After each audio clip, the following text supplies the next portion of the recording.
c'était tellement intense que là, j'avais tellement imaginé un accouchement doux, une poussée dans la douceur, attraper mon bébé. C'était tellement pas ça.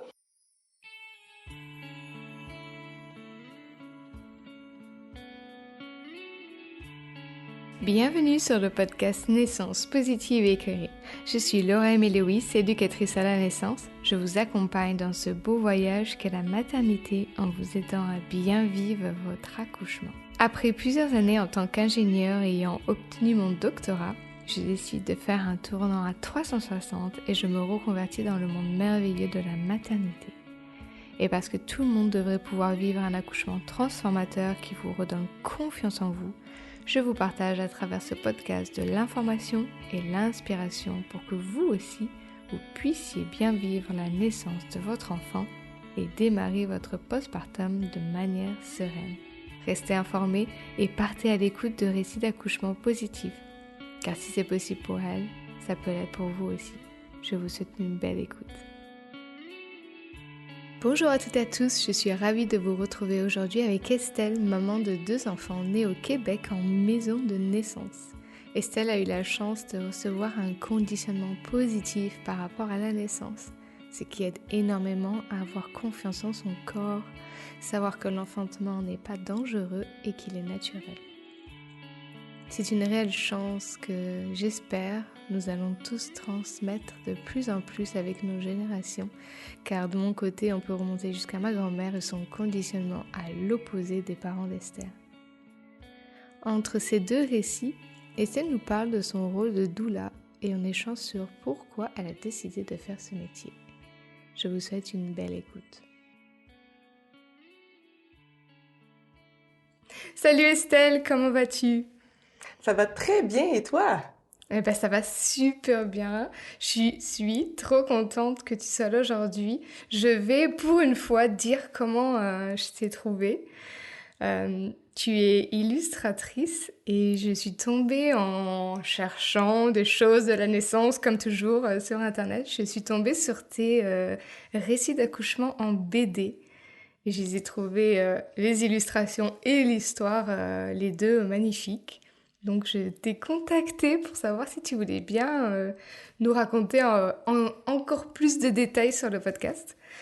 Est-ce que tu es prête et tu veux bien nous parler un peu de ton premier accouchement, si tu avais fait des préparations spéciales, comment ça s'est passé, tout ça. Oui, bien sûr. Effectivement, bon, il y a plein de détails que je peux ajouter suite au récit en bande dessinée, mais moi, j'aime toujours dire que ma préparation à la naissance s'est passée dès ma naissance, en fait. Donc, on remonte loin, Ouais. mais étant donné que je suis moi-même née à la maison, moi, je viens d'une fratrie, on est 5, je suis la 4e, on est 3 sur 5 à être nés avec une sage-femme. Est-ce que je dois préciser les sages-femmes au Québec, comment ça fonctionne? Parce que je sais que c'est pas la même chose qu'en France. Ok, alors Est-ce oui, que je veux on peut bien. peut-être faire une petite parenthèse par rapport à Mhm. ça, mais les sages-femmes au Québec, en fait, sont, je vais mettre en gros guillemets, mais légales depuis 1999. Avant ça, elles existaient, elles étaient présentes, mais c'était vraiment des femmes qu'on allait qui étaient formées, mais qu'on allait engager au privé, en fait. Donc, elles n'avaient pas de lien avec le système de santé. C'était très marginal et c'était des accouchements à domicile. Depuis ce temps, maintenant, les sages-femmes travaillent en maison de naissance, à domicile ou à l'hôpital. Et c'est vraiment dans le système de santé, c'est payé par le gouvernement, par nos taxes, pardon. Et voilà, donc c'est pas tout à fait la même chose. C'est vraiment elles qui vont faire les suivis, un peu plus comme un obstétricien, par exemple, mais vraiment spécialisé en accouchement physiologique. Donc bref, voilà, tout ça pour dire que je suis née avec une sage-femme à une époque où ça ne se faisait pas beaucoup. Et toute ma vie, en fait, on m'a enseigné que l'accouchement, c'était quelque chose de naturel, de, de, ben pas facile, mais que toutes les femmes passaient par là, puis qu'on n'en mourrait pas. Et ça avait toujours été très positif dans ma tête, l'accouchement. Donc, je crois que, mine de rien, toute cette préparation-là à m'être fait dire que c'était positif, ben ça fait un impact lorsque je suis arrivée pour mon propre accouchement. Et donc voilà, quand j'ai été, je suis tombée enceinte en août, pendant l'été. Et donc immédiatement, j'ai appelé la maison de naissance pour avoir un suivi parce que c'est des listes d'attente en fait. Donc euh, c'est ça, c'est pas tout le monde qui a accès aux sages-femmes au Québec. C'est très, c'est ça. La majorité n'auront pas de suivi en fait malheureusement avec les sages-femmes. Donc dès qu'on a un test de grossesse positif, on appelle. J'ai été chanceuse, dès le lendemain, j'ai pu avoir ma place. Euh, et en fait, ma préparation s'est beaucoup passée par le yoga, en fait, dans mon cas. Alors que le yoga ne m'avait jamais vraiment parlé. J'avais déjà essayé, mais j'avais détesté. Et finalement, je suis tombée sur une prof de yoga prénatal qui était vraiment excellente, que j'ai adorée, avec qui ça fonctionnait très bien. Et elle-même avait une formation comme accompagnante à la naissance, ou doula. Et je crois que ça teintait beaucoup la façon qu'elle expliquait les choses. Donc ça a vraiment eu un gros impact pendant mon accouchement, juste par la façon de respirer, par la connaissance de mon corps, comment prendre certaines positions, bon, tout ça. Donc je crois que c'est ça vraiment qui a fait la plus grosse différence dans ma préparation et surtout beaucoup de lecture évidemment. Puis je suis de nature un peu anxieuse, même si l'accouchement ne m'inquiétez pas. J'ai tendance à toujours aller lire les choses qui vont très mal. Donc, j'ai lu beaucoup de récits, écouté beaucoup de récits pour vraiment me préparer mentalement à tout ce qui pouvait arriver. Et finalement, tout a bien été. Voilà. Et finalement, mon travail a commencé. J'avais dépassé ma date possible d'accouchement. J'étais rendue à 40 semaines et 4 ou 5 jours et j'ai décidé d'aller voir une acupunctrice parce que j'étais en mode, bon là, ça suffit, là. Ce J'en bébé ai doit marre. sortir, ça suffit, j'en ai marre.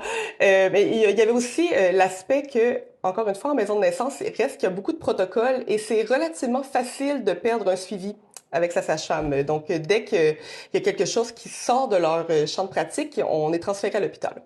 Donc, si on dépasse trop notre date, on peut être transféré et être déclenché.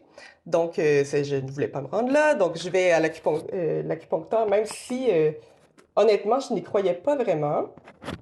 Mais je me suis dit, allez, on essaye tout. Et effectivement, c'est ce qui a fait démarrer mon travail dans les 24 heures. Wow. Oui, donc, bref, sur le coup, je me suis vraiment demandé si c'était ça qui avait fonctionné, mais à force de parler à d'autres femmes et avoir plein de témoignages, et je crois qu'effectivement, ça peut être, en tout cas, pour certaines femmes, ça peut être bien comme solution, bref. Euh, Au fond, le travail a démarré pendant la nuit.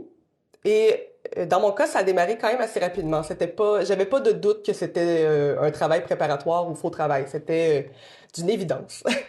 C'était déjà des contractions assez rapprochées, assez fortes.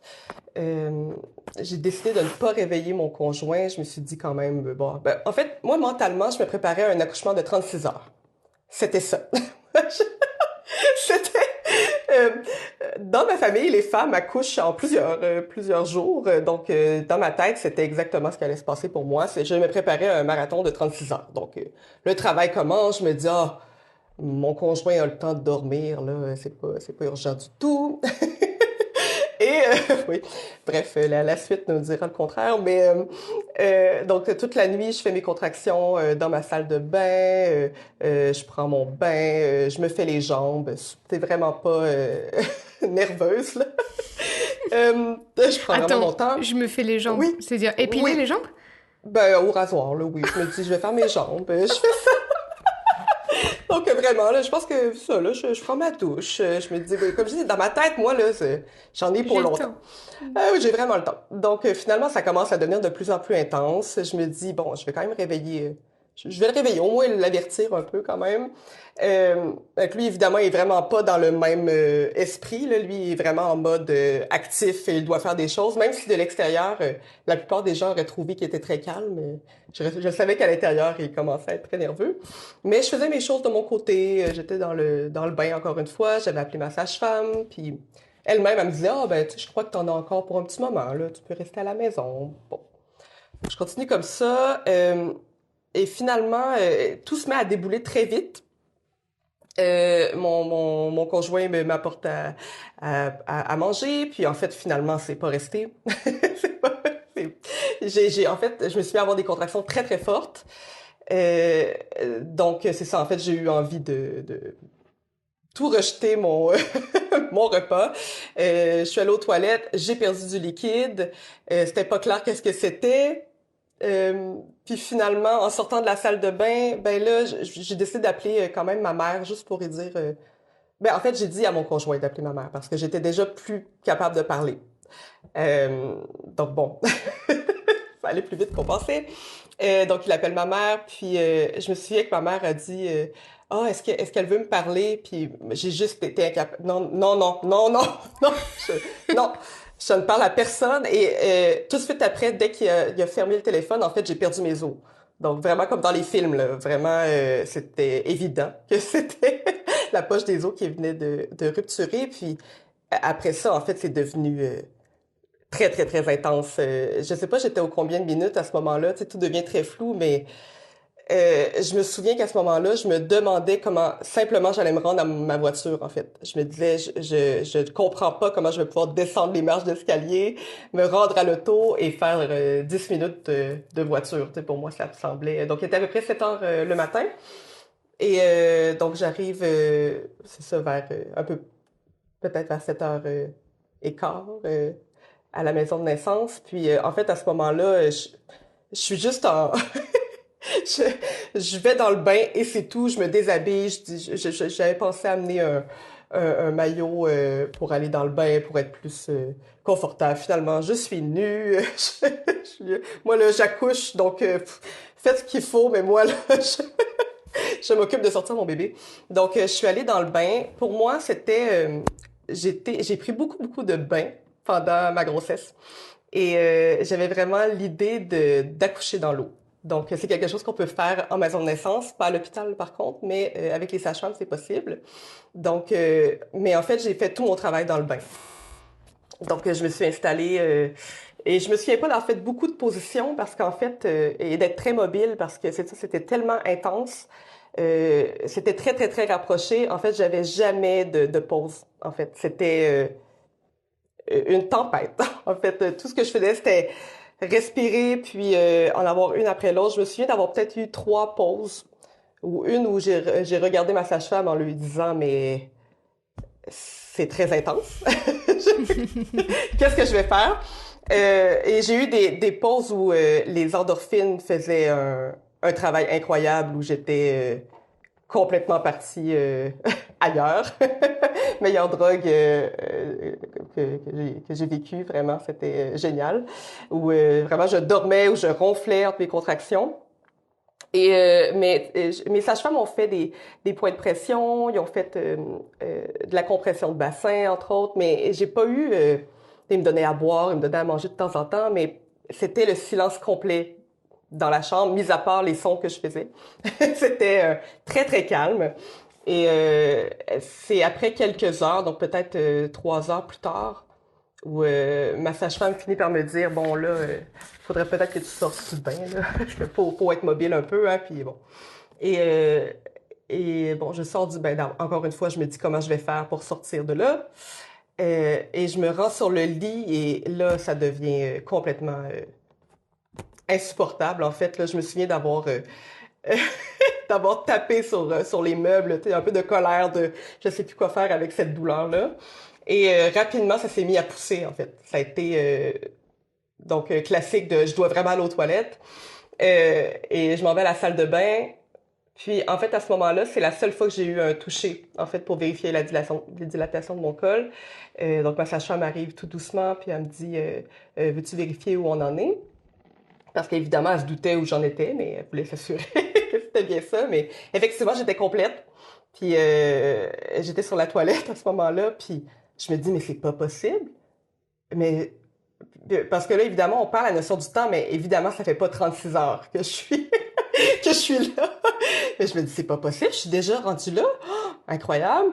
Elle dit, bon, est-ce que tu veux finalement accoucher, pousser dans l'eau? Donc, ils m'ont rempli le bain à nouveau, je suis retournée. Et la poussée à ce moment-là a été quand même longue. Je me souviens plus du temps, mais pour un premier, c'est pas anormal, mais c'est quand même un bon, au moins 1 heure de mémoire. Et en fait, c'était quand même un bon format de bébé. C'était, là, je sais plus c'est quoi en kilos. En livres, c'est 9 livres et demi, donc c'est comme bref, je me souviens plus. Mais c'est quand même un gros bébé, là. C'est considéré gros bébé. Et voilà, donc en fait, il est né dans l'eau. Je me souviens, vu que ça a été une poussée quand même longue, je me souviens clairement de l'anneau de feu. C'est drôle, hein, parce que je me souviens plus tant de l'intensité des contractions, c'est quoi la sensation de douleur ou quoi. Mais ça, l'anneau de feu, ça, je m'en souviens. C'est Ça, fou. c'est clair. Ça, C'est c'est... resté Ouais. imprégné dans ma C'est tête. clair. Euh, bref. Puis, donc voilà, il est sorti. Bon, là, évidemment, c'est la tête, évidemment, qui a été plus difficile. Puis après, le corps est sorti comme un petit poisson. Et, euh, et voilà. Puis ce qu'on m'avait dit beaucoup, ma mère m'avait toujours dit, ah, tu vas voir, le travail, c'est très, très, très intense. T'as beaucoup mal, mais dès que t'as bébé sur toi, c'est terminé. Puis c'est vrai que ça m'a frappé à quel point, effectivement, t'as ton bébé sur toi en peau à peau, puis non, c'est terminé, là, il y a plus, c'est fini. On dirait que rien s'est passé. Ce que j'ai pas raconté dans mon récit, c'est après, en fait. Donc, ce qui est arrivé, c'est qu'il y a eu une petite détresse respiratoire à la naissance. Donc, il était à peau sur moi, mais je le voyais bien qu'il y avait quelque chose qui... Il y avait de la difficulté à respirer, mais il y avait beaucoup de je sais pas, tu sais, il respirait pas normalement, là. C'était pas. Euh, Puis en fait, à la maison de naissance, ils ont tout ce qu'il faut en cas d'urgence, en fait, mais ils vont quand même vraiment prioriser le pot à pot. Donc, toutes les manœuvres, ils les ont fait sur moi. Et pas de clampage de cordon, rien. Évidemment, s'il y avait eu une... C'est parce qu'il était quand même stable, là. J'imagine que, évidemment, si ça avait été plus grave, peut-être qu'on aurait clampé plus tôt, mais ils ont vraiment laissé le cordon arrêter de battre. Vraiment, j'étais en peau à peau longtemps avec lui jusqu'à temps qu'ils disent, bon, là, il faut l'amener sur la table pour faire plus de manœuvres. Euh, Par la suite, ben, moi, j'étais vraiment en mode un peu... je réalisais pas vraiment qu'est-ce qui se passait. On vient d'un long voyage, mine de rien. On doit redescendre. Et moi, tout ce que je me disais dans ma tête, c'était waouh, j'ai fait ça en si peu de temps. J'ai pas fait 36 heures. Oui, mais je sais pas, j'étais pas inquiète pour mon bébé. Mon conjoint était avec lui, il lui parlait, il restait avec lui. Puis moi, je me disais, bon, ben là, moi, je dois m'occuper du placenta. Puis c'est ça, là, moi, j'ai d'autres choses à faire pendant ce temps-là. Le placenta a pas eu de difficulté, ça a été très rapide aussi. Mais c'est ça, ce qui a été dommage par la suite, c'est que on a dû appeler pour un transfert. Donc, c'est ce qui est un peu dommage avec la maison de naissance, c'est que s'il y a un transfert, ben ton bébé, il part, puis toi, tu restes là, là. Donc, l'ambulance arrive. Les sages-femmes ont quand même tenu à ce que que je donne une tétée de bienvenue juste avant qu'il parte en ambulance. Donc, j'ai pu lui donner le sein. Il est parti en ambulance avec mon conjoint, puis moi, je suis restée là. Donc, c'est un peu... Puis en fait, mes parents étaient pas prêts à venir me voir parce qu'ils pensaient pas que j'accoucherais si vite non plus, là. Donc, mes parents, eux, ils travaillaient. Et quand ils ont eu un appel à 12h30 pour dire que le bébé était né, eux aussi, ils en revenaient pas. Mais c'est ça, donc sur le coup, j'ai pas eu personne qui est vraiment venu me voir. Il y a mon père qui a fini par arriver, mais euh, donc, bref, mais finalement, la sage-femme a quand même réussi à me faire transférer à l'hôpital avec mon bébé. Donc, au moins, j'ai pu être...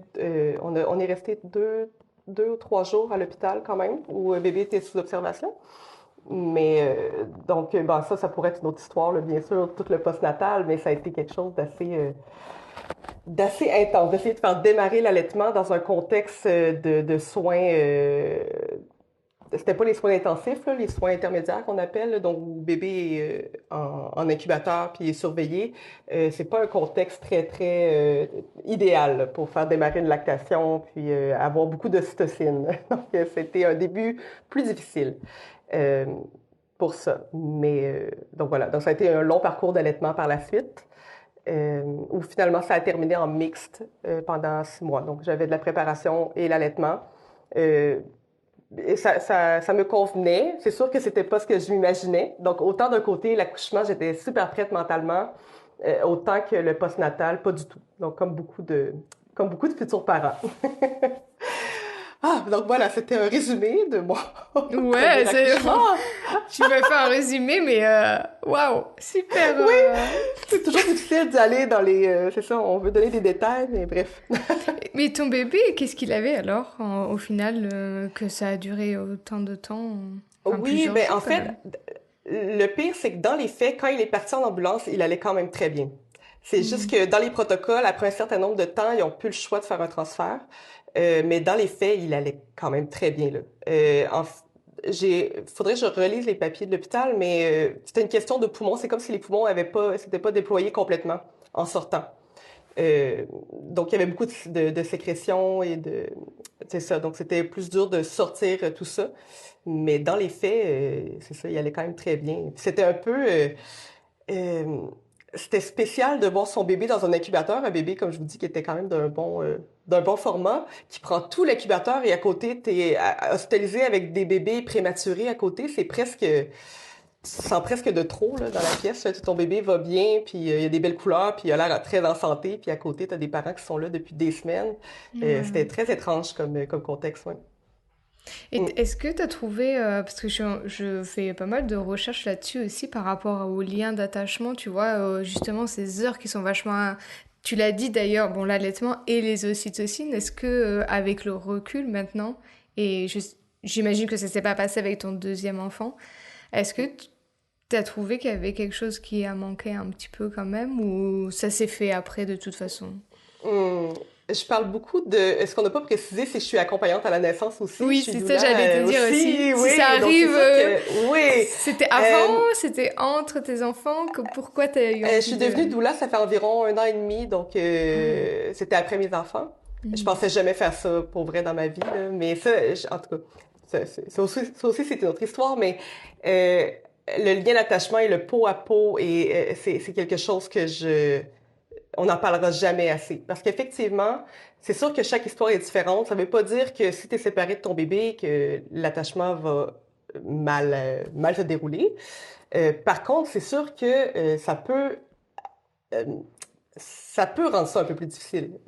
C'est sûr, là. Mentalement, c'est sûr que ton cerveau, il n'a pas nécessairement le temps de vraiment assimiler le fait que tu as vraiment accouché. Puis quand ton bébé est vraiment séparé aussi loin, c'est très difficile de, comme je disais, moi, on dirait que je réalisais même pas que j'avais accouché. C'est comme si j'avais pas compris. Donc, quand j'ai retrouvé mon bébé, on dirait que c'était pas mon bébé. C'est très étrange. C'est vraiment étrange. Euh, je, je pense que toutes les mères qui ont vécu ça vont peut-être se reconnaître là-dedans. Là. C'est quand même quelque chose qu'on entend malheureusement souvent. Là. Mais genre de sentiment de Waouh, j'ai accouché, mais je comprends pas c'est qui ce bébé-là. Euh, Puis en plus, quand tu as des défis d'allaitement ou tout autre défi de santé ou quoi que ce soit, ça amène un défi supplémentaire pour vraiment t'attacher. Dans mon cas, l'attachement a été très long. Puis comme je dis toujours, c'est pas parce que j'aimais pas mon bébé, c'est pas Mm. parce que c'est juste Oui. le sentiment, ce qu'on nous promet, le fameux coup de foudre ou euh, oui, le fameux coup de foudre. En fait, je l'ai pas eu.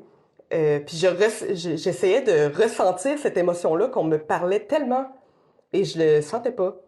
Puis pourtant, je gardais mon bébé en vie et je l'aimais, puis tout ça, mais vraiment de sentir que j'étais très attachée à lui, ça a pris, je me souviens pas du moment exact, mais tu sais, plusieurs semaines, voire quelques mois, là. Vraiment, ou vraiment me sentir à ma place, tu sais, sentir on est deux, là. Donc, oui, oui, donc moi, le pot à pot, quand je vois, quand j'accompagne à l'hôpital, entre autres, puis le bébé est séparé, je dis toujours à mes clients après, là, pot à pot, toujours, toujours, le plus possible, toujours, vraiment. Oui. Ouais. On n'en fera jamais assez, là. Il y a jamais trop. Ouais, c'est Ouais. sûr, ça c'est sûr. Mm. Et c'est bien ce que tu dis que, tu vois, ça arrive quand même après, au bout de quelques semaines. C'est pas juste, bah, c'est bon, on a raté 7 heures après la naissance, c'est fini, on va jamais avoir d'attachement avec son bébé. Non, ça va prendre un peu de temps, mais ça sera là. En plus, faut quand même dire que tu as eu un accouchement qui a été vachement respecté, physio à fond. Donc déjà, t'es quand même parti sur de bonnes bases. Oui, Quand il est un peu plus compliqué et qu'en plus on n'a pas son bébé juste après, là, ça peut peut-être prendre un peu plus de temps oui. d'attachement. Effectivement. Effectivement, mais c'est vrai que c'est important de dire que c'est pas parce que ça arrive pas immédiatement que ça arrivera pas, là. Mhm. C'est quelque chose qui se construit aussi. Puis Ouais. j'aime toujours dire que c'est comme une relation de couple, en fait. Euh, oui, le coup de foudre existe, mais ça arrive pas toujours. Puis la plupart des relations vont se construire, c'est en connaissant. Mine de rien, ton bébé, tu l'as porté pendant 9 mois, mais Tu connais pas? tu le connais pas. Donc ça se peut, là, que ça prenne un petit moment. C'est normal, c'est Hmm. pas grave. Ça fait pas de toi un mauvais parent, là. Ah Mais non, c'est ça. ouais, pas du tout. Ouais. Je trouve aussi que c'est tellement incroyable que tu aies eu en fait cette base où t'as pas eu à te déconditionner sur l'accouchement. Ça, c'est là quel départ à la vie que t'as eu quand même. Pour une femme, tu vois, qui va devoir, Oui. enfin, si elle veut des enfants, qui va devoir accoucher, je trouve que ça, c'est tellement fou parce que tu peux apprendre comment le corps il marche, tout ça. Ça, c'est. Tu lis des livres, même tu fais un cours, c'est rien à côté du déconditionnement que la plupart des gens doivent faire pour se dire que l'accouchement c'est pas dangereux, que c'est naturel, tout ça. T'as pas eu à faire ça, ça c'est vraiment waouh. Je dis ouais. Est-ce que Oui, tu vas aussi donner à tes enfants quelque part? Et je oui, me demandais aussi si est-ce que ton père il était là à ta naissance? oui, Parce que oui. je vois que l'attachement qu'il est venu te voir et tout. Enfin après c'est normal je veux dire, mais je me dis est-ce que il était Oui. là aussi? Comment il a vécu? Oui, ben en fait, j'aime toujours dire, quand j'entends des pères qui sont très nerveux par rapport à l'accouchement à l'hôpital, euh, je leur dis toujours, vous pourriez penser à la maison de naissance, parce que pour les pères, c'est beaucoup moins stressant à la maison de naissance d'une certaine façon, parce que euh, c'est ça, c'est plus calme. On va beaucoup plus intégrer le père dans tout ça, j'ai l'impression, à la maison de naissance. Puis justement, mon père, à mes deux premiers frères, en fait, il était à l'hôpital. Puis lui, il aurait pu tomber dans les pommes, en fait. Il aurait pu mal aller parce que c'est ça, les aiguilles, le sang, ces choses-là. Là, puis le contexte hospitalier l'inquiète beaucoup. Puis lui, il avait témoigné après pour dire, waouh, l'accouchement à la maison, mais c'est formidable. Pour lui, ça avait été vraiment une révélation là, pour lui aussi. Là. Donc, oui, oui, donc c'est ça. Waouh, Mm. c'est magnifique. Je dis Mhm. parce c'est vraiment une génération, je pense qu'on est vraiment très proches, enfin de la même génération, hein, c'est sûr. Et je Mhm. me dis, si j'imagine pas du tout mes parents dans cet esprit-là, tu vois, et je me dis, je pense que ça aurait totalement changé eux ensemble, et puis peut-être nous avec nos parents. Enfin, waouh. J'ai pas de Mhm. mots, je trouve ça magnifique. Oui, c'est Ouais, ça, mais c'est ça, vraiment. on n'était pas typique, comme je dis, hein, parce que c'est ça, le suivi sage-femme n'était pas quelque chose de commun. Puis même ma mère, la première fois qu'elle a eu une sage-femme, elle l'avait pas dit à personne. Personne ne le savait, même ma grand-mère le savait pas. Elle l'a Ça dit m'étonne après. pas. Elle l'a Ça dit m'étonne après, pas j'ai du accouché à tout. domicile. Donc c'est ça, ma mère et ma tante, en fait, ont été des militantes pour le droit des sages-femmes, entre autres. Donc c'est ça, Hmm. c'est ça. Donc je pars avec certaines bases que je suis très consciente que c'est vraiment pas tout le monde qui a cette chance-là, en fait. Puis je, c'est un peu pour ça que je suis devenue accompagnante à la naissance, parce que je me suis dit, il faut que je fasse quelque chose avec ça. Hmm. Quand je vois comment mes amis, comment les femmes autour de moi sont toujours apeurées par l'accouchement, puis je leur dis, mais non, ça peut vraiment très bien aller, là. Notre corps est fait pour ça, mais on a tellement l'image. Mais tout ce qu'on entend, c'est des histoires catastrophiques C'est ça. Et ou c'est ce que des... toi, t'es allé Oh, chercher en plus. Je me dis, mais c'est fou. oh. T'avais C'était pas besoin vraiment... d'aller chercher ces histoires-là. Ouais, mais ça, c'est l'anxiété qui parle. Mais c'est drôle, hein, parce que je me disais... parfois, je dis ça aux mamans qui sont anxieuses. Je leur dis, tu peux bien regarder toutes les histoires qui vont mal se passer. Ça se passera jamais comme tu penses. Et même là, même si tu te prépares à ça... Comme par exemple, moi, je savais que le transfert à l'hôpital se pouvait. J'étais consciente de ça, puis c'est peut-être pour ça aussi que ça me stressait pas. Quand bébé est parti, je savais. Mais en même temps, je me suis zéro préparée à ça allait être comment avoir un bébé dans des soins particuliers à l'hôpital. Démarrer un allaitement dans ce contexte-là. Donc, tu peux pas te préparer à tout, là. Ouais, donc il y a comme peut-être un petit... autant pas se préparer, c'est pas mieux, mais bref, un genre d'entre-deux, là, ça peut Ouais, je pense de savoir peut qu'il y a des balancer. choses qui puissent arriver sans vraiment connaître l'expérience de quelqu'un dans les détails, si elle est trop Mhm. négative, mais Parce que, après, moi aussi, après, c'est moi, ce que je pense, je me dis que, tu vois, si tu t'étais dit, ok, c'est possible qu'il y ait un transfert, et donc quand il y a un transfert, eh ben, il va falloir que je fasse ça, et ça, et après, pour moi, j'ai envie de dire, t'es en train de projeter en te disant, bah, tiens, c'est ça que j'ai envie. Tu vois, t'envoies à l'univers, faites-moi un transfert, et après, faites-moi un allaitement qui va être compliqué, tu vois, Oui! je me dis, est-ce que t'es en train de faire ta commande à l'univers en y pensant trop, tu vois? Ouais, non, c'est ça. Non, ce que je me rends compte avec du recul, c'est que, à la limite, oui, tu peux savoir, par exemple, comme l'allaitement peut être plus compliqué, mais juste de savoir que ça peut être plus compliqué, ça donne rien si t'as Ouais. pas des outils. Mhm. Donc, je dis, OK, Ouais. l'allaitement peut être compliqué. Voici, si jamais ça arrive, voici les ressources que tu peux avoir. Ouais. N'hésite pas à demander de l'aide, par exemple, tu sais. Mm. Mais c'est ça, donc c'est souvent ça que je vais prôner. Donc oui, Ouais, ça c'est bien. Ouais, ça va c'est bon à chercher les savoir. ressources, ouais. Mm. Il peut se passer des choses, ok, ça peut se passer, pas se passer. Si ça se passe, qu'est-ce que je peux faire? Voilà, Mhm. pour le vivre d'une meilleure façon ou pour m'aider. Ouais, c'est Ouais, cool. ouais. Et alors, ce métier de doula, est-ce qu'il te plaît? Est-ce que c'est ta Oui, voie? j'adore. Ah, oui, j'aime beaucoup ça. Malheureusement, je peux pas tant accompagner d'accouchement en tant que tel parce que c'est très exigeant. Là, c'est ça, 1 an et demi que j'en fais. L'année dernière, j'en ai fait beaucoup, beaucoup. J'en ai vraiment fait beaucoup. C'était passionnant, mais c'est ça, c'est très C'est fatigant. Les prenant. périodes de Ouais, garde, ouais. c'est très demandant émotionnellement. Ça, j'avais vraiment sous-estimé ça. On voit des choses très confrontantes aussi quand notre vision de l'accouchement est pas la même que dans le milieu hospitalier. C'est très difficile à voir aller, là. Euh, mais oui, j'adore ça, vraiment, là. C'est ça. J'en ferai tout le temps. Ouais, j'imagine que l'accompagnement à l'hôpital, c'est là, pour moi, où on a le plus besoin, mais je pense Oui. que c'est là où ça doit être le plus compliqué avec tous ces protocoles et tu as envie de leur crier dessus à tous ces médecins, dire Ouais, non, arrêtez, laissez-les vraiment. tranquilles.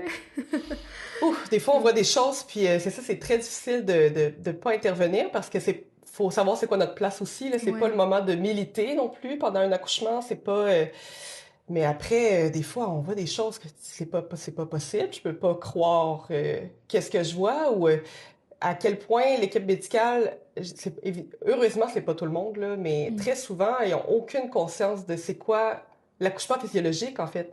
Parce que, ouais. mine de rien, il y a environ 80% de péridurale. À Euh, vous aussi, autant que ça? oui, à peu près. Oui, c'est à peu près ça, Ah oui. ouais. Euh, et donc, c'est ça, à la base, je dis pas que c'est vraiment pas une question d'être pour ou contre la péridurale, c'est juste que souvent, ils savent même pas c'est quoi une poussée qui est physiologique. Et donc, ils vont aller mettre les pieds dans les étriers, absolument. Non, non, non, non, non, quand je vois ça, c'est absolument non. Mais pour eux, ou de faire une poussée dirigée alors que la femme en a pas du tout besoin, laisser-la faire. Donc, est-ce qu'on peut chuchoter dans la pièce? Des trucs de base, là, mais ou de pas dire des informations toujours hyper euh, pragmatiques, là, des choses très factuelles, des chiffres et arrêtez de parler, Oui, arrêtez, arrêtez de parler, tout simplement. arrêtez. Ben oui, mais j'adore. Fait que, effectivement, j'espérais travailler beaucoup à la maison de naissance parce que Hmm. c'est un endroit que j'aime beaucoup et je cacherai pas que notre travail est beaucoup plus facile en maison de naissance Ouais, bah oui. parce que le C'est- consentement est déjà beaucoup plus présent. Mm. Donc, on a moins besoin de faire de l'éducation par rapport au consentement, des choix qui vont être faits. Et les sages-femmes savent c'est quoi notre place. Puis ça, on fait vraiment une bonne équipe. C'est tellement, on est tellement bien accueillis. Il y avait un accouchement comme ça que j'avais en maison de naissance où ils m'avaient préparé à manger. Ça arrivera jamais à l'hôpital. Ça arrive Non, c'est clair. Non, jamais, jamais. ils vont interdire tout le monde dans la pièce de manger. Oui, exactement. Donc, là, là. Mais de toute façon, en fait, je suis devenue accompagnante pour travailler surtout à l'hôpital parce que effectivement, je crois que ma place est là pour essayer d'adoucir un Ouais. peu puis d'améliorer un peu. Un Mhm. accouchement à la fois, je me dis des fois, voilà. Mm. Oui, pour moi, je pense que c'est là où on peut faire une différence parce que, voilà, comme tu dis, en maison de naissance ou à la maison, hein, il y a là aussi, on est Mhm. respecté beaucoup plus. Le consentement, il est beaucoup plus demandé. Et il y a moins de protocoles quand même. On sait que elles sont formées à la physiologie, donc elles vont voir s'il y a un problème, mais sinon, elles savent que, bah, tu vois, une poussée, ça peut durer 1 heure. Moi, je vais pas te dire combien d'heures ça a duré. Mais je pense que si... mais moi, j'ai été par contre en maternité, et si... bah, moi, c'était mon conjoint qui a fait le militant, par contre. Et, et je pense que sans lui, ben, est-ce qu'on m'aurait laissé pousser de 1 heure du matin jusqu'à 5h22, tu vois? Tu Ouais. vois? J'ai été dilatée, elles m'ont checké à 1 heure du matin et j'ai été dilatée à... On venait d'arriver à 1 heure avant. Et donc, je pense que sans lui, sans le fait qu'ils ont vu que qu'on voulait quelque chose de physio et qu'on gère, on gérait, je pense que sans ça, on m'aurait dit «Eh oh, ça fait 1/2 heure, il est pas là ton bébé, allez hop!» Alors qu'il faut quand même le temps que ça descende tout le long. Enfin, c'est pas juste on est dilaté à 10 et c'est bon, hein, c'est fini quoi. Non, il y Oh, a oui. encore un peu de chemin à faire. Oui, mais juste le chiffre de la dilatation, en fait, ça veut tellement rien dire et Mm. ah, c'est Mm. vraiment dans ce qui me dérange, là. Je pense que c'est ça ce qui me dérange le plus, d'aller toujours aller vérifier le col et de dire le Ouais. chiffre. Je leur dis toujours, dites pas le chiffre. Dites pas, parce que j'en ai vu, là, des fois, ils vont aller vérifier, puis là, ils disent, ah, t'es rendu à 7. Waouh, super positif. Le médecin arrive derrière. Ah non, t'es juste à 4. Mais c'est sûr que c'est super décourageant, là, c'est sûr. Ouais. Qui va faire yeah, c'est super positif, je vais y arriver. Non, c'est sûr, là. C'est sûr Ouais, que tu je décourages. galère je suis en train de douiller depuis des heures. Ben oui, c'est Ouais. ça. Puis Mm. puis juste l'utilisation de certains mots, je pense que Ouais. ah, elle est très souffrante. Qui c'est qui dit Ah, ça? ah. C'est vraiment le mot utilisé ici, là, elle est très souffrante. Madame, vous êtes Oh. très souffrante. Oui, je suis sur mon lit de mort là. Oui, c'est ça. Mais tu vois, moi, le truc est bien, c'est que j'étais en Angleterre, donc quand même, si je n'écoute pas une conversation qui est en anglais, j'entends pas, tu vois, ce qui se dit. Par Mhm, contre, si c'est en français, là oui, je sais très bien qu'est-ce qui se dit sans écouter. Tu vois, je sais pas mhm, si ça a du sens ce que je dis, mais je mhm, sais qu'il y a eu des choses qui ont été dites, mais j'étais autre part et je les ai pas entendues. Parce que c'est mhm. pas ma langue maternelle, tu vois. Donc je pense que j'ai peut-être évité des trucs. Après, ça allait quand même, mais je pense que j'ai évité d'entendre des trucs pas C'est cool. possible, oui, c'est Ouais. ça. Oui. Ouais. Hmm. Mais je sais que les doulas, les accompagnantes en France, c'est pas. Je crois qu'il y en a moins, du moins qui peuvent Ouais. être à l'hôpital, je crois, hein. C'est pas. Ouais. Bah, je sais qu'il y a même des conjoints qui peuvent même pas assister des fois à des césariennes, même planifiées, Ah, hein. Donc voilà, je dis une deuxième personne, ça va être... non mais il faut pas abuser quand même.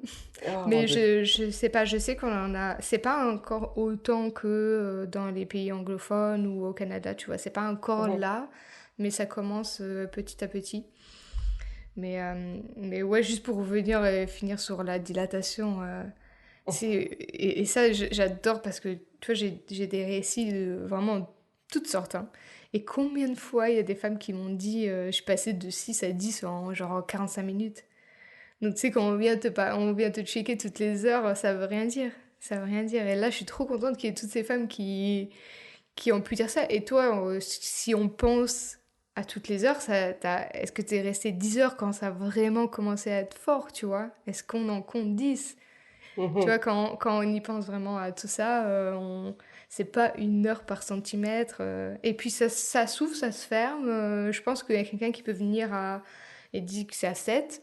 Et puis il y a quelque chose qui se passe, ils commencent à la stresser, ils reviennent, et puis c'est à 5, tu vois. Et puis ma main et la tienne, enfin il y a Ben tellement de... oui, c'est ça. C'est une estimation. C'est ça. Puis oui, puis même dans mon cas, c'est ça, en maison de naissance, en fait, ils vont vraiment pas prôner le toucher vaginal, en fait. Ils vont. Moi, j'en ai eu aucun. Comme je dis, le seul que j'ai eu, c'est quand j'étais complète. La seule fois. Donc, je sais pas, quand je suis arrivée à la maison de naissance, j'avais aucune idée j'étais à combien. Puis même la semaine avant, aucune idée, alors Ah non, mais mais la ça... majorité de mes clientes à 37 non, semaines savent déjà qu'ils sont dilatées à non. combien, alors que Ah ça veut rien non. dire. Oh, Ouais, quelle grave. erreur. Oui, oui, moi Oh. ça je comprends pas une grossesse qui se passe bien, je comprends pas la surmédicalisation. En France aussi, je trouve qu'il y a beaucoup de tests comparé à en Angleterre. Moi franchement, il y avait rien, j'ai jamais eu aucun toucher vaginal, j'ai eu deux échos de base et c'est tout. Je veux dire, on n'a pas besoin d'aller chercher tout ça. On sait Mhm. qu'il faut se reposer vers la fin, mais après, c'est pas parce qu'on est dilaté à 1 ou 2 à 37 semaines qu'on va accoucher demain, quoi. C'est... Mhm.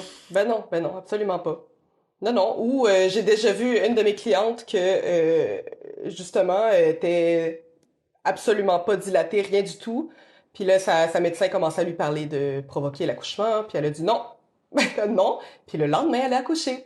Puis ben c'est ça, on a tellement ri quand son bébé était dans ses bras parce qu'on disait ah voilà, comme de quoi, Il est venu quand il a ça veut rien dire. décidé, sans problème. Exactement. Ouais, Voilà. ça c'est... Ah ouais, oui, je savais même pas que c'était quelque chose, en fait, avant l'accouchement, tu vois, pour moi, ça avait pas de sens. Moi, Mhm. j'en ai pas eu beaucoup non plus, j'en ai eu un quand on est arrivé au bout d'1 heure, parce qu'elle me dit, oui, ça fait quand même 1 heure que vous êtes là. Mhm. Et après, à un autre moment. Mais ouais, je crois que les protocoles, si t'es sous péridurale, c'est ils viennent voir toutes les heures. Ah Enfin, oui. mais bon. Ouais. Bon, ça aussi, ça oui. Parce que une femme sur péridurale, on dirait que là, je veux pas, comment je pourrais dire ça sans faire Oui. affoler les gens, mais c'est parce que, comme n'importe quoi, une fois que la personne est gelée, comme pour n'importe quelle autre intervention, euh, ben en fait, je pense qu'ils s'en permettent un peu plus.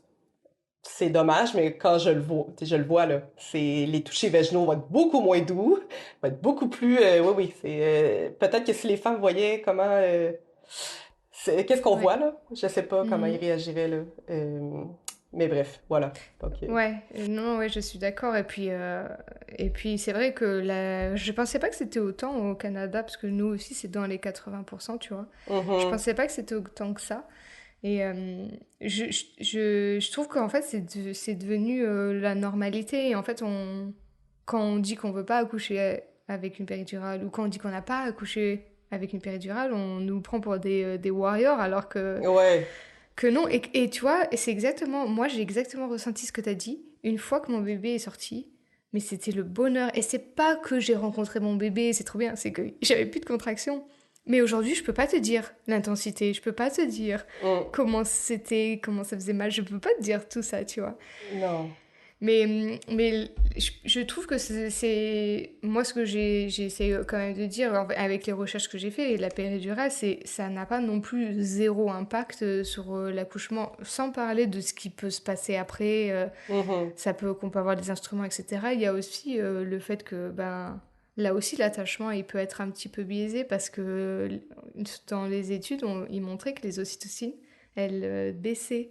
En fait, c'est pour ça que mhm, souvent, on est aussi accéléré avec des ocytocines de oui, ben synthèse. exactement, voilà, Parce qu'en fait, ça baisse, alors que ça devrait augmenter, ça descend. ouais, Donc ça ouais, aussi, pour l'attachement, on peut se dire, ah ben, j'ai eu un bon accouchement, mais en fait, il manque quelque chose quand même un peu, mhm, parce que tout ouais. ça, quoi. Ouais. Donc, Puis encore une fois, évidemment, c'est pas parce qu'on prend une péridurale qu'il n'y aura pas d'attachement, bien sûr, mais oui. c'est quand même bien de savoir. C'est ça, c'est d'être informé, en fait. Puis C'est d'avoir ça. vraiment un choix éclairé. C'est ça. C'est Mm. c'est juste ça.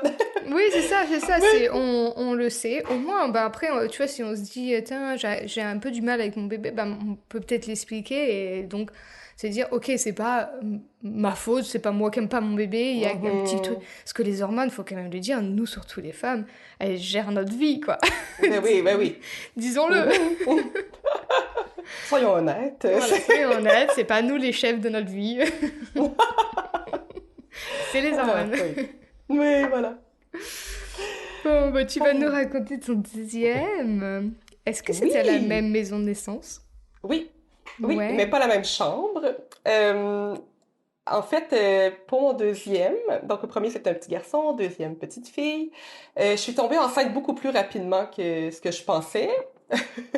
Euh, donc c'est ça, mon garçon avait 9 mois quand j'ai su que j'étais enceinte de ma deuxième. C'était vraiment pas mon plan. Euh, mon conjoint et moi on s'était dit ah ben tu sais si je retombe enceinte, tant mieux, tu sais parce qu'en fait la première fois ça avait pris 1 an avant que je tombe enceinte, donc bon super classique du deuxième, oh, ça va peut-être prendre du temps encore, puis finalement, non. C'était le premier coup.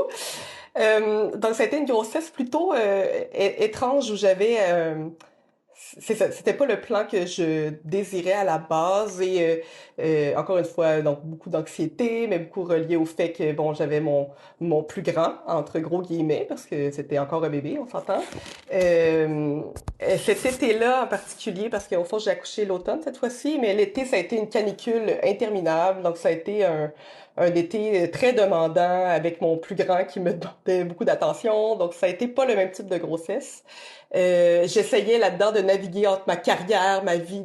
J'avais beaucoup de difficultés avec ma matrescence, en fait. Donc, vraiment, le transfert entre ma vie de femme sans enfants à femme avec des enfants, ça a été un long parcours dans mon cas.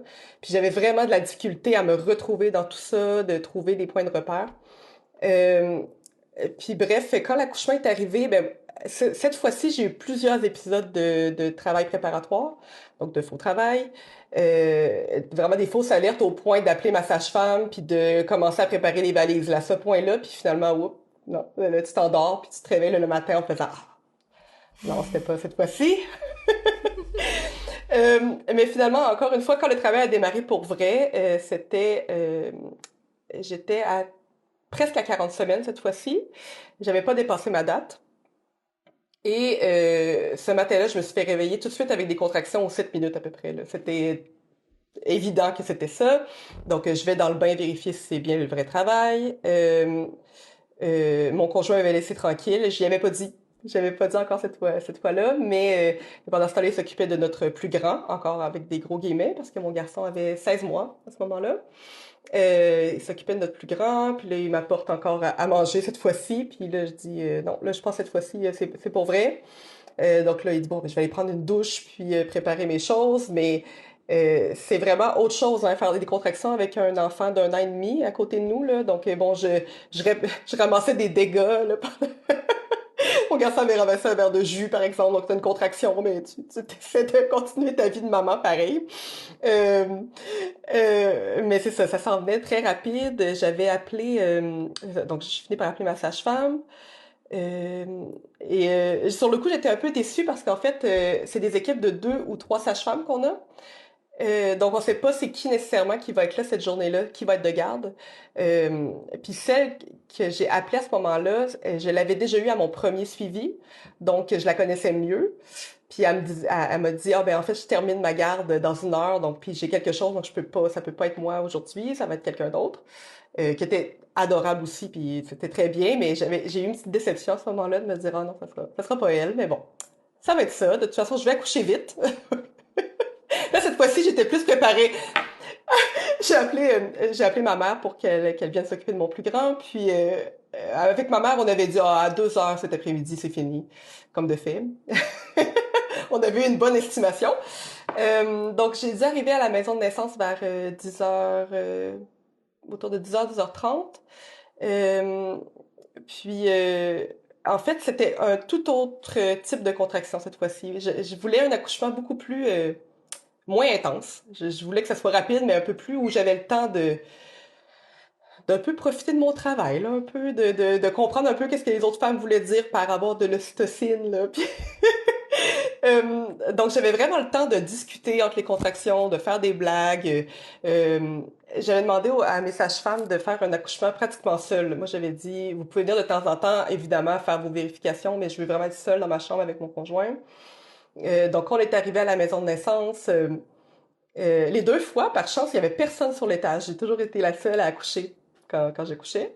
Donc, c'est toujours cette petite partie de nous qui font, non, je vais faire des sons, mais je veux pas que les autres m'entendent. Mais là, je pouvais vraiment me laisser aller là-dedans. Et donc, dans la chambre, on avait mis de la musique, puis on a eu le temps de se faire des câlins, de même danser un peu doucement, de s'embrasser. Donc, super ocytocine. Et j'ai essayé de faire de la suspension, mais je l'avais pas pratiqué en prénatal, donc je comprenais pas comment ça fonctionnait, donc bon, j'ai laissé faire. Cette fois-ci, je m'imaginais pas coucher dans l'eau, pas nécessairement. Je pense que j'avais envie peut-être d'essayer quelque chose de différent, mais finalement, bon, en voyant le bain, je me dis, bon, je vais aller dans le bain pendant un certain moment. Donc je vais dans le bain, je reste un certain moment. Mais c'est ça, encore une fois, je bouge pas beaucoup. Je suis comme semi-assise dans le bain, puis j'ai une contraction à la fois. Je discute avec mon conjoint. Tout va bien, là. Tout est... ça, c'est bon. Euh, et là, ma sage-femme finit par arriver en disant, bon, peut-être qu'il faudrait que tu changes de position. Ça fait comme... je sais pas, ça faisait combien de temps que j'étais là. Peut-être 1 heure et demie, peut-être. Puis là, je dis, ben, OK, j'ai pas vraiment envie, là, mais d'accord, je vais me changer de position. Puis à ce moment-là, je me mets à genoux et je perds les os. Et à ce moment-là, c'est comme si j'avais senti ma fille descendre d'un coup. Donc, on parlait de dilatation tout à l'heure. Encore une fois, cette fois-ci, par contre, je savais la dilatation quand je suis arrivée. J'étais à 5, je crois. Euh, mais je suis persuadée que je suis passée de 6 à 10 en 10 minutes. Je suis persuadée parce que la sensation que ça m'a fait, euh, c'est ça, c'était très spécial. Puis en fait, ma sage-femme, elle sortait de la chambre, elle me regarde, elle dit, est-ce que t'as perdu les os? Puis moi, j'ai la face, là, on me voit pas, là, mais j'avais vraiment une face de panique de, oh mon Dieu, elle va sortir immédiatement. Puis là, moi, mon conjoint comprenait pas parce que la première fois, ça avait pris un certain temps à pousser. Donc la sage-femme revient, amène la deuxième sage-femme, parce qu'ils ont toujours 2 sages-femmes pour la pousser. L'aide natale qui arrive, l'aide natale qui est c'est ça, la personne qui va venir aider autant pour amener certains instruments ou les serviettes propres ou c'est la personne qui va aider pour l'allaitement entre autres lors du séjour à la maison de naissance. Bref, l'aide natale arrive, tu dis à mon conjoint, je vais prendre votre téléphone pour prendre des photos parce que j'avais demandé ça.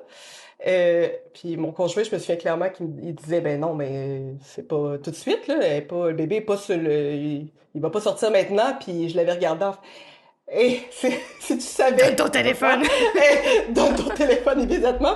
Mais c'était un ouragan, une tempête. Tu sais, on parle de vagues. Là, c'était tellement intense que là, j'avais tellement imaginé un accouchement doux, une poussée dans la douceur, attraper mon bébé. C'était tellement pas ça.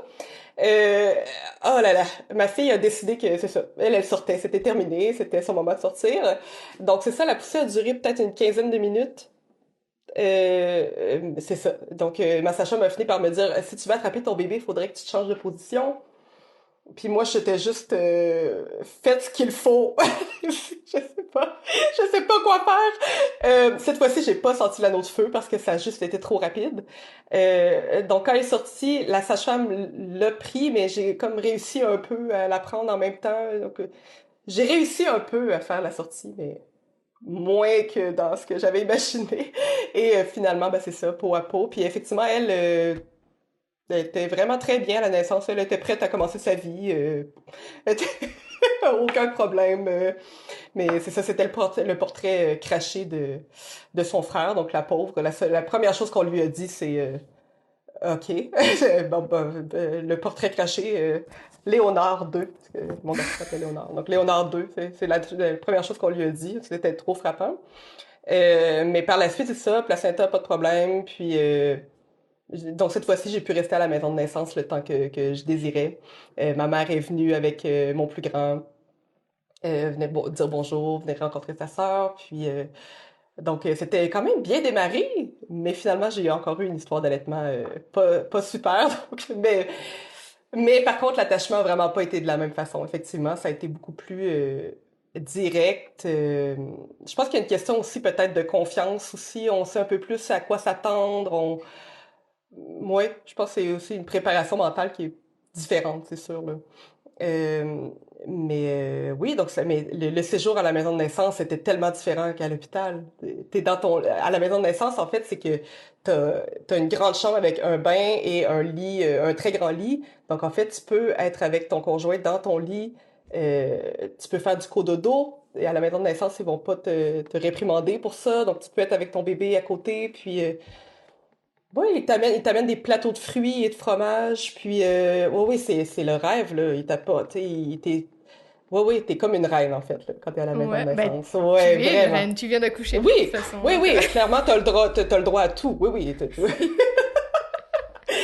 Mais oui, donc c'est ça, le début a vraiment pas été de la même façon par rapport à l'attachement, puis mais oui, encore une fois, je m'attendais à un accouchement rapide cette fois-ci, mais pas aussi rapide. Donc, tout le travail en tant que tel a été comme je le souhaitais, mais la poussée aurait pu être un peu plus douce.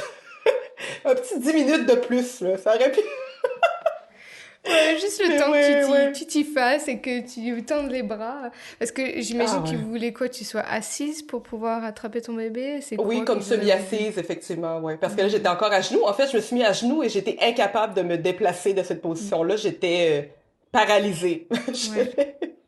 Je ne pouvais pas bouger de là, là. Ouais. Hmm. Donc, Ouais, c'est ça, quand ouais. t'arrives à la fin là et que c'est presque là, ouais, t'as plus envie de rien. C'est Non, c'est ça, exactement là, ça. oui. Faites ce qu'il faut et Oui, oui, donnez-moi mon bébé. le classique, sortez-le. Oui, c'est ça. Non, madame, c'est vous qui devez le faire. Ah, non, vous devez le faire, oui. Ah, ouais. Ah, c'est trop bien. Oui. C'est. Hmm. Et comment ça se passe? Tu restes quoi? Une journée, 2 jours, 3 jours? C'est comme tu veux? Parce que j'imagine que Euh, cette salle, c'est une salle de naissance, donc c'est bien la oui, salle de naissance. Donc, oui. si. Parce que après, s'il y a quelqu'un qui arrive, ils vont pas dire oui, bon, maintenant, faut que tu sortes. Non, ben en fait, c'est à la maison de naissance, en fait, il y a combien de chambres? Quatre, cinq chambres environ. Puis comme je dis, moi, cette fois-ci, les deux fois, j'étais seule sur l'étage, donc c'est sûr qu'il n'y a aucune pression, mais c'est très rare là, qu'ils vont dire à quelqu'un, là, il faudrait que vous partiez, parce que tu sais, c'est rare là, que tout le monde accouche en même temps, quoique ça arrive parfois. Mais oui, c'est environ 24 heures, mais même là, les sages-femmes vont jamais être obligées. Pour eux, c'est très.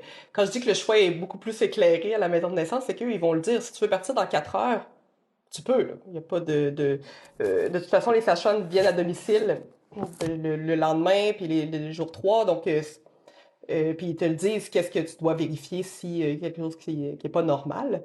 Mais non, c'est ça, tu peux partir quand tu veux en fait. Mais je pense qu'on était resté le 24 heures pour se dire, bon, on va vraiment se reposer pendant que notre garçon est pas Ouais. là, en On profiter, va vraiment faire notre prendre le petite grand lune de miel, lit. Ouais, c'est ça. petite Le lune de grand miel lit avec et les bébé. fruits et les Oui, ben fromages. vraiment, vraiment, waouh. Non, non, non, non, on a pris notre temps. Ouais, ça c'est Mm. cool, hein. Parce que je pense qu'à Ouais. l'hôpital, c'est pas du tout le même confort, on va dire, hein. Non, non, non, non, C'est un effectivement. lit. Et puis des fois, le conjoint n'a même pas de lit aussi. Ben non, c'est ça. Donc ici, c'est un lit, mais ça ressemble à... C'est... Quand on parle de l'expérience postnatale au père, c'est souvent ce qu'ils vont parler. Le lit est horrible. En fait, Mm. c'est juste pour dire que tu peux te coucher sur quelque chose, mais c'est comme c'est Ouais, vraiment ouais, pas même confortable. Puis, pour prendre ton bébé et tout, c'est pas terrible. Moi aussi, j'étais oh non, restée non. dans le lit d'accouchement, en fait, parce que il y avait pas grand monde et j'avais pas voulu Mhm, être transférée. Et en fait, on voulait pas rester, nous, parce qu'on voulait accoucher à la maison à la base. mhm. Et on n'est pas resté. Je crois que j'accouchais voilà, à 5 heures, à midi, on rentrait chez nous, parce qu'on dit non, Ben on oui. reste pas. On reste pas dans ce Mais lit-là. Mais il faut savoir que c'est un droit. Attends, j'ai déjà vu ça, des femmes qui décidaient de partir avant. Donc oui, est-ce qu'ils vont faire peur en disant, vous devez signer une décharge? Ouais. Oui, d'accord, d'accord, je vais la signer, la décharge. Tu as tout à fait le droit de... Parce que dans les faits, à la maison de naissance, en fait, ils viennent jamais te déranger. T'appelles l'aide natale, qui va venir peut-être t'aider pour l'allaitement ou certaines questions, mais jamais on va te déranger pendant la nuit, alors qu'à l'hôpital, ils viennent aux heures Ouais. pour vérifier bébé, pour vérifier maman, pour sans arrêt donner un bain à 3 heures du matin. Tu sais, ça fait pas de sens. Donc, Mm. mais bref, Tu oui. vois, j'ai aucune idée de commencer en Angleterre. J'imagine que c'est pareil, qu'ils viennent la nuit et tout, mais je me dis, Mhm. mais j'ai échappé à ça. Et Mhm. je veux dire, qu'est-ce qu'ils auraient fait que j'avais besoin? Parce que, enfin, ils sont venus nous voir le lendemain et 3 jours plus tard, Mhm. etc. Et il n'y a rien eu. Moi, j'allais très bien. Mon enfant, il allait très bien. Le lendemain, l'allaitement, je voyais bien qu'il prenait pas comme il fallait. Bah, je suis allée à la Mhm. maison de naissance qui avait à côté de chez nous et j'ai demandé qu'elle me montre bien. Donc, voilà, on est parti, mais après, s'il y a quelque chose, on n'est pas bête, on est responsable, on va aller chercher des infos Ben quand oui. même, quoi. Oui. Ben en fait, c'est de miser sur la compétence parentale. Mm. On leur dit, ben tu sais, je pense qu'après, il y a une façon de le faire, tu sais, de laisser aller les parents en leur disant, vous êtes capables, tu sais, puis d'être confiant Ouais. plutôt que de juste les mettre à la porte, là. Mhm. Maintenant, Mm. organisez-vous. Il y a une façon de dire les choses, je crois, Ouais. mais oui, donc ils vont venir vérifier si tu as eu une déchirure, ils vont venir vérifier ta cicatrice, Mm. ils vont venir vérifier si tu as pris tes médicaments, ils vont voir la prise au sein, bon, etc. Donc, Oui, puis voir si ça ça va... va aussi, parce que c'est quand même... Oui. c'est un événement quand même Mhm. Oui, oui. transformatrice, que ce soit bien ou pas bien, hein, quand même, donc... de voir si tout se passe bien. Parce que des fois, c'est presque là, en fait, où je me demande des fois si c'est pas pour ça qu'ils sont là aussi. Certains qui sont un peu plus quand même branchés sur ça. De voir si psychologiquement ça va, quoi, parce que ça chamboule bien quand même. J'ose espérer qu'ils regardent ça. Là. Je suis pas toujours convaincue, honnêtement. J'ai déjà entendu des choses que... Mais encore une fois, comme n'importe quoi, ça dépend sur qui tu tombes. C'est ça, exactement. Des fois, tu as une infirmière absolument géniale, puis l'autre après, ça fonctionne pas du tout. Mais c'est comme n'importe quoi. Là, des fois, le fit va pas nécessairement. Là. Ah oui. Non, totalement. Il y avait certaines femmes qui sont venues des sages-femmes et où les questions c'était souvent et ça va, et ça va, et ça va, et vous ça va, et tu vois, il y avait beaucoup de ça et ça allait très bien, tu vois, donc j'ai dit, mais pourquoi on me pose toutes ces questions? Mais tu sais, dans les faits, je sais pas comment se comporte le système de santé en France ou ailleurs nécessairement, mais au Québec, on dit que notre système de santé est très malade, en fait. Il manque de main-d'œuvre partout, qu'on dit. Donc, les infirmières en ont beaucoup trop de patientes à gérer en même temps. Il manque de temps. Donc, quand est-ce que tu as le temps de vraiment t'asseoir avec quelqu'un puis lui demander réellement comment ça va, là? Ils n'ont pas le temps. Ils t'osent pas, c'est pas parce que c'est du mauvais, c'est pas parce que c'est des mauvaises personnes. Ils n'ont pas le temps. Non, bien sûr. Non. Et il te pose la question et t'as l'impression, tu vois, moi je n'avais rien à lui dire, mais t'as l'impression que tu peux pas non plus lui parler pendant 3 heures si jamais ça va pas. C'est ça. Des fois, c'est plus simple de faire « Ah, ça va. » Oui, c'est ça. Non. Et puis, tu vois, ce que tu dis aussi par rapport à ça, c'est aussi en salle de naissance. Ok, toi, tu as été super privilégié, on va dire, il n'y avait personne. Mais est-ce que si tu étais à l'hôpital ce jour-là, il y avait peut-être d'autres femmes? Mais je me dis, tu vois, une femme comme toi, qui va à l'hôpital, qui est prête, qui veut un accouchement physio, et qui dit « Vous me laissez tranquille », si il y en avait plus comme ça, ils seraient moins débordés, non? Parce qu'ils n'avaient pas besoin d'aller tout le temps voir, checker, vérifier comment elle s'en sort, elle. On lui fait ça, on lui fait ci, on lui fait ça. Non, et si on formait un peu plus les femmes qu'il y a d'autres façons de donner naissance, peut-être qu'ils seraient un petit peu moins sous l'eau avec tout ce qu'ils doivent faire, qui la plupart du temps, ce n'est pas nécessaire. Faut le dire, quoi. Effectivement. Donc, c'est ça, la place des doulas, des accompagnantes à la naissance est vraiment plus connue au Québec, heureusement, parce que quand ils savent pas ce qu'on fait, justement, ils trouvent qu'on est un peu dans leur... ils ont un peu peur, en fait, qu'on prenne leur rôle ou qu'on est dans leurs pieds. Mais dans les faits, quand ils commencent à comprendre qu'est-ce qu'on fait, on allège la tâche, là. Vraiment, là, on leur enlève beaucoup de... Tu sais, on enlève du travail, là, puis... Bref. Après, c'est ça. Est-ce qu'ils veulent qu'on leur enlève le travail? Il y a beaucoup de choses derrière. Tu vois, j'écoutais une gynéco qui disait... il y avait ce mouvement, une sage-femme par femme. Je sais pas si vous avez ça aussi. J'ai vu ça passer, mais... Ouais, c'était... voilà, une femme, une sage-femme. Et elle disait, on va pas du tout dans ce sens. Voilà, clairement, on va pas un soignant par femme, c'est pas du tout là où on va. Donc c'est pour ça que se préparer et avoir soit le conjoint qui prend ce rôle, ou alors si lui veut profiter de la naissance avec sa femme, et une doula, c'est pas un luxe. c'est un luxe, pas. Mais c'est pas un luxe, quoi. Non, effectivement. Non. Je suis convaincue que ça fait la différence. Oui. Pas nécessairement sur la finalité, parce que des fois, je vois des témoignages de femmes qui vont préparer, par exemple, des AVAC, donc des accouchements vaginaux après césarienne, puis qui vont dire, ben là, je prendrais une doula, mais en même temps, j'ai peur de mettre l'argent que... Tu sais, si ça termine en césarienne, je vais avoir payé pour rien. Mais avoir une accompagnante, c'est pas une garantie que tu vas avoir un accouchement complètement physiologique non plus, là. C'est pas... malheureusement, j'aimerais que tous les accouchements se passent exactement comme mes clientes voulaient, mais dans les faits, c'est beaucoup plus complexe que ça. Puis... Mais d'avoir quelqu'un à tes côtés qui te connaît bien, mais qui connaît bien l'accouchement physiologique et tout ce qui va autour, ben ça va être un plus, là, peu importe, là. Ça va adoucir ton expérience, là. Oui, totalement. Je le vois, moi, c'est mon conjoint qui avait pris ce rôle-là, mais sans lui, je pense que j'aurais fini avec une rachie, des forceps et compagnie, quoi.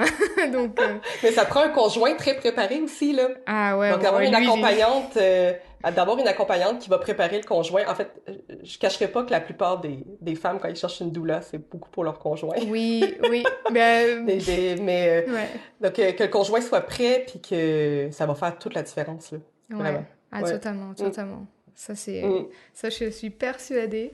Et moi, je Oui. l'avais vraiment, vraiment bien briefé. Il était bien. Oui. J'avais même briefé. J'ai dit, s'il n'y a personne qui vient, eh ben, on restera tout seul. Bon, après, sur le jour J, j'ai dit, non, en fait, non. Ah. Mais je l'avais même préparé à tout ça. Et il y avait un livre de Heather Baker, je crois qu'elle s'appelle, où justement Mm. c'est l'accouchement sans assistance. Et donc toutes les choses que tu peux avoir besoin d'aller regarder. Donc j'ai dit, tiens, Mhm. tu lis au moins ce chapitre-là et au moins celui-là. Oui. Mais là, Oui. il était prêt. Et au final, ouais, franchement, moi, enfin, tu vois, si j'avais eu une doula ou lui, tu vois, je lui suis vraiment reconnaissante de son soutien, ça c'est sûr. Mhm. Et après, c'est sûr qu'il y a des fois des conjoints qui ont pas envie ou qui se sentent pas à la hauteur. Donc, je pense que c'est bien de le dire. Et dans ce Oui. cas-là, bah alors, cherchons quelqu'un qui peut prendre ce rôle. Oui. Effectivement. Puis c'est pas grave, là. Je Mm. veux dire, c'est vraiment... Je dis toujours, on met toujours quand même une énorme pression sur les pères, quand même, que c'est pas mal la première génération qui est très présente, on Ouais. s'entend? Mm. Euh, on leur demande quand même le jour de l'accouchement d'être informés, d'être le médiateur, de vivre des émotions, de prendre des photos. On leur demande beaucoup, beaucoup, là. Puis ça se peut que ça compte pas beaucoup dans ce qu'ils veulent faire cette journée-là. C'est beaucoup d'émotions à gérer et de choses, là. C'est pas rien. Euh, Puis c'est ça, j'en vois des papas des fois qui sont un peu plus reculés, puis c'est pas... mais ça a été discuté avant aussi. Mm. Donc ça aussi, c'est important peut-être d'en discuter avant. Ouais, c'est ça. Ouais, Pas, totalement, totalement. gérer les Ouais. attentes, en fait, mais oui. Oui, puis d'être honnête, franchement, la communication à fond. Voilà, moi j'attends ça de toi. Si tu sens pas, c'est ce que j'ai besoin. Si tu te sens pas, ben même si on peut pas s'offrir une doula, bon à la limite une amie qui est à fond ou un Ouais, proche, j'en sais rien, mais au moins, ok, toi quelqu'un de confiance, là. Ouais. ouais. Parce Mm. qu'après, je veux pas dénigrer les hommes, mais c'est compliqué pour eux de faire beaucoup de choses en même temps.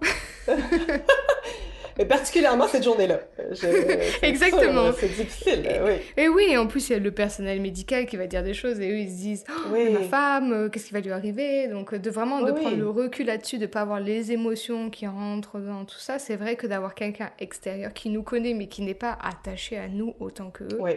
ça peut être une bonne alternative. Oui, mais c'est d'avoir quelqu'un qui, tu sais, je dirais la plus grosse partie de mon travail le jour de l'accouchement, c'est de rassurer le conjoint, là. De le Hmm, regarder dans les yeux puis dire, tout ça va va, bien. elle va bien, elle va bien, ça c'est normal, Ouais, ça va super bien. exactement. Puis, ah, Exactement. ok. Ah, ok. Donc, c'est la grosse partie de mon travail, ça, puis va boire de l'eau. Là, faudrait que t'ailles manger. T'es un peu pâle. Faudrait... Je pense Mais que tu serais mieux d'aller prendre une pause. Je suis là, t'inquiète, je gère.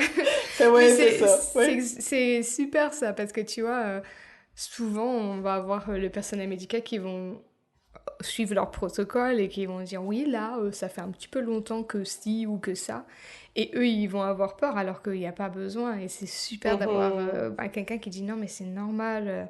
Et en plus, si en plus tu as eu l'expérience toi aussi déjà de donner naissance, tu reconnais peut-être des choses, etc. Donc, Mhm. on Ouais. dit c'est normal. Écoute, moi j'ai poussé pendant 4 heures. Non, mais c'est ça. Je te donnerai un exemple. Voilà, tu vas en donner un exemple. Non mais moi, attends, parce que on est... Je crois que c'est de minuit à 1 heure qu'on a... Non, ouais, à minuit passé, j'étais dans l'ambulance pour venir à l'hôpital. Et là, j'avais envie de pousser. Je sais, comme ça à Mhm. chaque fois, tu vois. Ouais. Et je me dis, de là jusqu'à... Je pense que si j'étais restée chez moi, il serait pas né à 5 heures du matin, hein, Mhm. clairement. Mais là, ensuite, d'être dérangé, d'être quelque part, etc., ça a pris tout ce temps-là après. Mais je me dis que déjà dans l'ambulance, j'avais envie. Et ça, c'était vers Mhm. minuit. Donc, et je te dis que Ouais. je les ai toutes poussées, toutes contractions, jusqu'à ce que je passe dans la phase de désespérance. Et là, je me dis, Mhm. c'est bon, dis-lui qu'elle revienne avec ses outils, là. Oui, Et là, lui, il a été trop émotif, puis il savait que c'était pas ce que je voulais, tu vois. Ouais. Et là, je me suis dit, c'est bon, je le laisse. Et j'étais sur le côté. J'ai laissé passer les contractions, c'était fini, je poussais plus, je pouvais plus, tu vois. Et c'est là où mon fils est venu tout seul.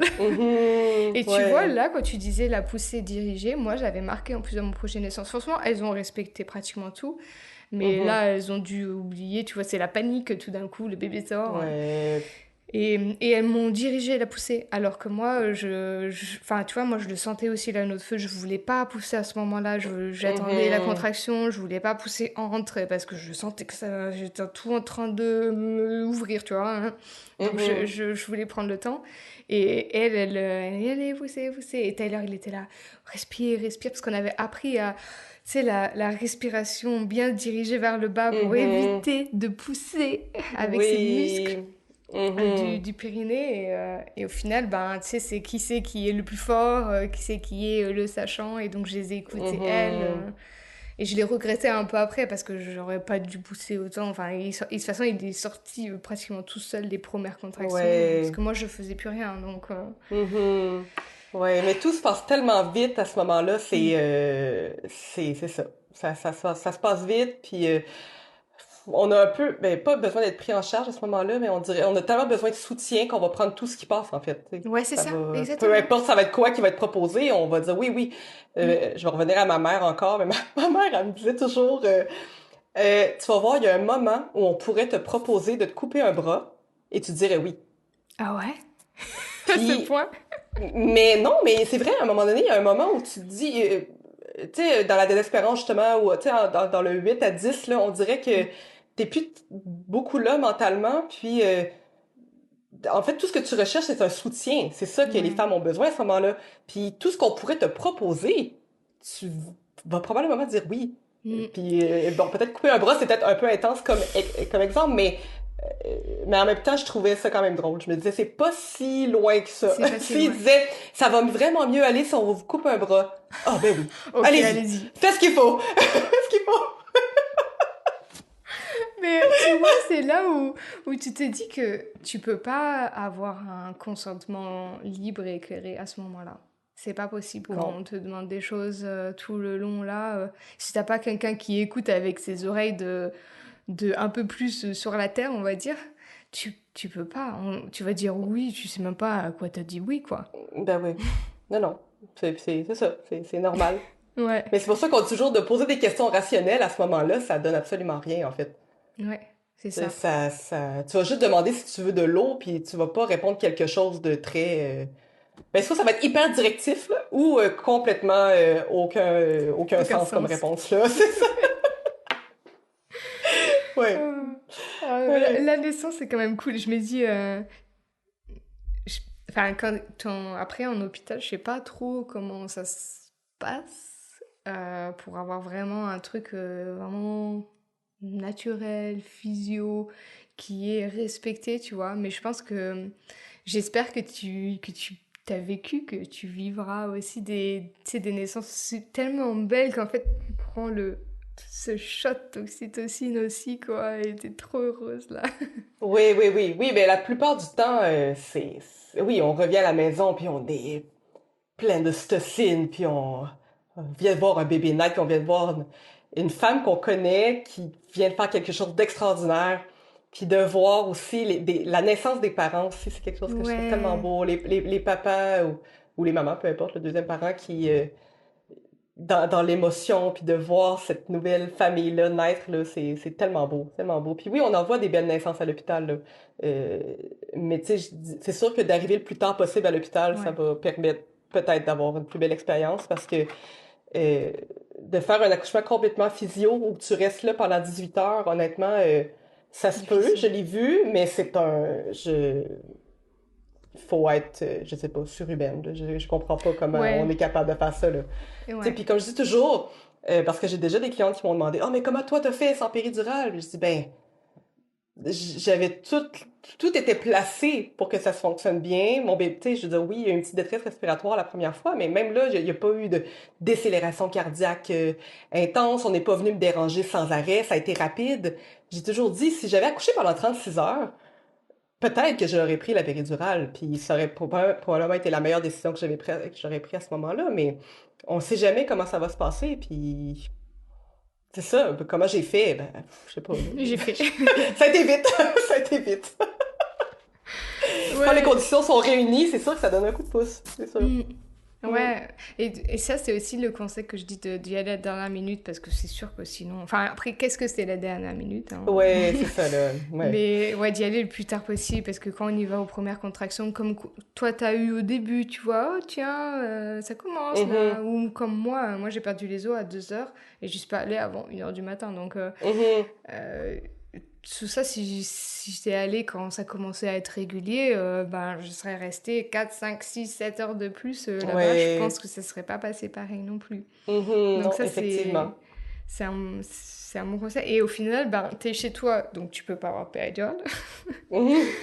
Donc ça, c'est C'est sûr. ça, il y a pas l'option, T'as tout pas le simplement. choix. À la maison de naissance non plus, il l'a pas, donc T'as c'est ça, pas t'as pas l'option non l'option. plus, voilà. Et en Non. fait, quand t'as pas Mhm, l'option, et moi j'avais bien marqué dans mon projet, ben je veux pas que vous me la proposiez. Donc au final, ça vient jamais dans ton esprit, tu vois. mhm, Tu le sais que ça existe évidemment, mais à ce moment-là, tu oublies toutes ces choses et si on te la mhm. propose pas, parce qu'après il y en a qui viennent et qui disent oui, vous allez pas faire son péridurale, hein, vous pas souffrir pour rien. Ben Là, ouais, c'est ouais, sûr que ouais. tu vas dire ah bah oui, c'est vrai. Allez, coupez-moi le bras et mettez-moi une péridurale. Oui, c'est ça. Ah, oui. Mais ouais. Bah, en tout cas, c'est super. Enfin, moi, je trouve que t'as tellement de chance d'avoir été.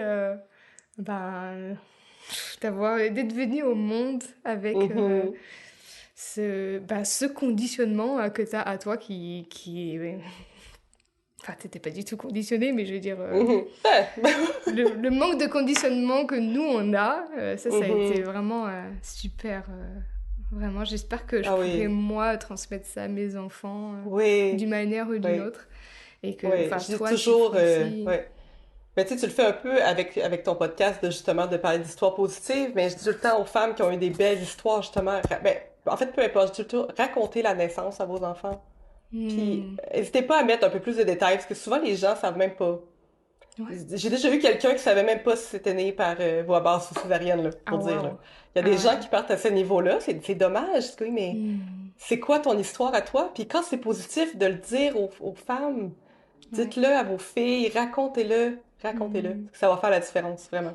Ah, Comme- totalement, totalement. Mm. Moi, j'ai hâte. Après, je raconterai à mon garçon aussi, mais j'ai hâte d'avoir une fille pour lui parler de tout ça. J'espère que Mhm. j'aurai.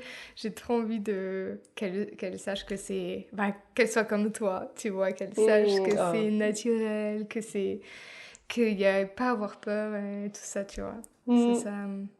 Je pense qu'on aura moins d'accouchements compliqués, tu vois, si Ouais. on met un peu ça en place pour la Mm. génération qui arrive. Ouais.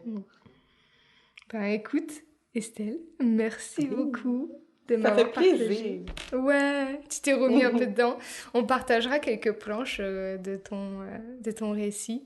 Et, euh, et puis si tu veux, on mettra aussi le lien où elles sont sur Internet, s'il y en a qui veulent Oui. aussi voir en BD. Je trouve que Mhm.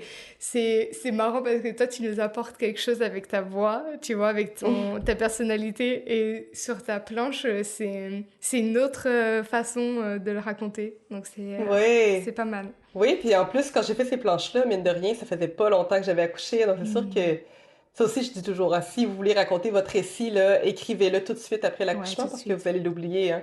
Ah ouais. Mais oui, donc là, vous allez pouvoir lire la BD et écouter le podcast et vous dire que clairement, je raconte pas les bonnes choses. Ma mémoire fait défaut déjà, vous voyez. Non, elle a pas Mais, couché à telle heure.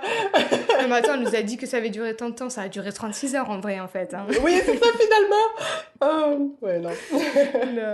Non. Ouais, non, c'est vrai que c'est un bon conseil parce que moi j'ai mis du temps avant de l'écrire, pas que. En fait, Mhm. j'ai dû faire le deuil d'avoir accouché à la maison, tu vois. Donc ça m'a pris un peu de temps de me dire, ok, en fait ça s'est bien passé, j'ai rien eu de problématique, Mhm. donc ça m'a pris du temps, mais je pense le prochain je le ferai vraiment, tu sais, avec les premières tétées là, quand t'es bloqué pendant des heures sur ton canapé, Ouais. Ouais. j'écrirai là. Eh ben, merci beaucoup Estelle. Et puis, moi j'ai hâte d'écouter aussi ton épisode sur ton rôle de doula. Oui, Est-ce que tu l'as enregistré déjà, il me semble, ou pas encore? bientôt, donc Bientôt. je t'enverrai le lien. Ouais, on le mettra aussi Oui, dans oui. les... Sinon, c'est vrai, j'ai un autre épisode de podcast où je parle du portage chez les papas. Ah, ok. Donc peut-être, en fait, bref. Puis ici, il y a des gens d'ailleurs que le Québec, en fait, qui veut peut-être m'écrire après parce qu'en fait, on se pose des questions sur le portage chez les pères, comment ça se passe ailleurs dans le monde. Donc, Ok. on est Ah, prêt. Il y a pareil. tellement pas de statistiques ni de chiffres, Hmm. très peu de témoignages. Donc, bref, Ah, ça, c'est quelque chose que nous, voilà. on a adoré et que mon chéri, il a vraiment en écharpe jusqu'à ce que ça rentre plus trop dedans. Oui, Mais ça, oui. notre première promenade, c'était lui qui l'avait. Moi, je l'avais porté pendant 9 mois, donc je lui ai laissé. Mhm. Qu'est-ce que j'ai adoré ça, de tout Oui, petit, tu sais, tout contre toi, là. Oh, moi, j'ai tellement oui, aimé. vraiment, Mm. vraiment, vraiment. Bon, Mm. bref, On voilà. le Donc, il y avait mettra ça aussi. aussi. Ok, bah, tu nous enverras tout ça. Donc, la Parfait. BD, tes podcasts, et puis on les partagera Mhm. aussi. Parfait. Merci beaucoup et ben, bonne journée à toi parce que c'est le début de journée. Oui, voilà. Et Bonne soirée à puis, toi. Et merci. merci pour l'invitation. C'était vraiment, vraiment bien de discuter avec toi de tout ça. Ouais, Je c'était suis toujours super. partante pour parler d'accouchement. Ouais, moi aussi, moi aussi. Oui, Merci beaucoup, Estelle. merci. Merci de tout cœur, Estelle, pour ta joie de vivre et de nous apporter une vision différente de l'accouchement. Vous trouverez en description les liens vers ses super BD et son épisode sur Libre et éclairé. À mercredi pour un nouvel épisode. N'hésitez pas à nous faire vos retours sur Spotify ou Instagram.